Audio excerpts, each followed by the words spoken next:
Et aujourd'hui, un extrait du livre « Les barricades mystérieuses ». Bernard et Éliane furent bientôt là, en effet, et avec les autres, s'installèrent autour de la table, sur les coussins et sur les poufs.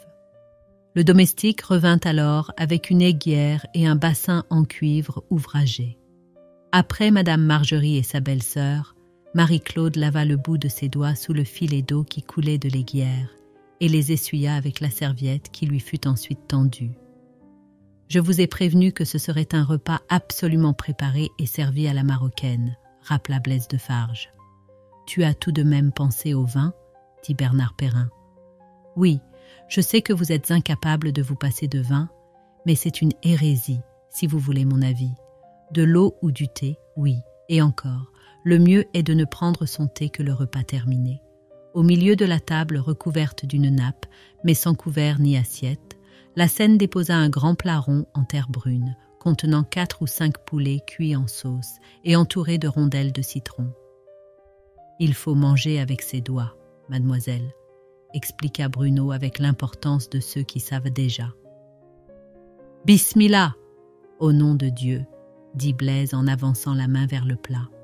Et les autres l'imitèrent, commençant à déchiqueter délicatement la viande, d'ailleurs très cuite. « Oh, Chouma, honte !» s'écria Blaise d'un ton faussement indigné à l'adresse du petit Michel, qui venait de saisir un morceau à pleine main. « Voyons, tu connais pourtant l'karida. On ne doit se servir que de sa main droite et encore que de 3 doigts, le pouce, l'index et le majeur. Les poulets étaient délicieux, fondant dans la bouche. La scène était revenue distribuer des morceaux de pain rond sans levain, appelé kessra, qui servait à saucer à même le plat un jus onctueux fait de l'huile dans laquelle avaient longuement mijoté les poulets et les citrons. Le plat fut enlevé et remplacé par une sorte de grand pâté, rond comme une tarte.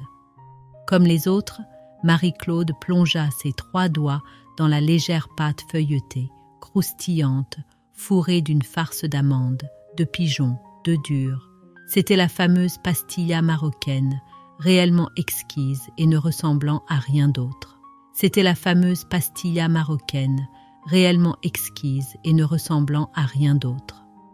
Dans un coin du patio, la scène procédait maintenant à la cérémonie du thé. Un soufflet à la main, il activait le feu de charbon de bois qui brûlait dans un de ces petits réchauds en terre appelés canoun.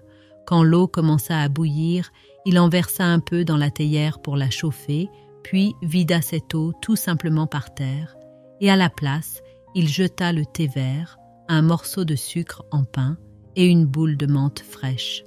Il remit alors de l'eau bouillante dans la théière de métal et la replaça sur le feu pour infuser. Le thé ainsi préparé était épais, très fort et odorant, et si sirupeux qu'il donnait encore un peu plus soif.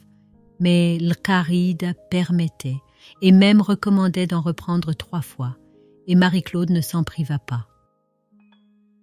Alors qu'en pensez-vous, mes chers? J'attends vos commentaires. Bisous!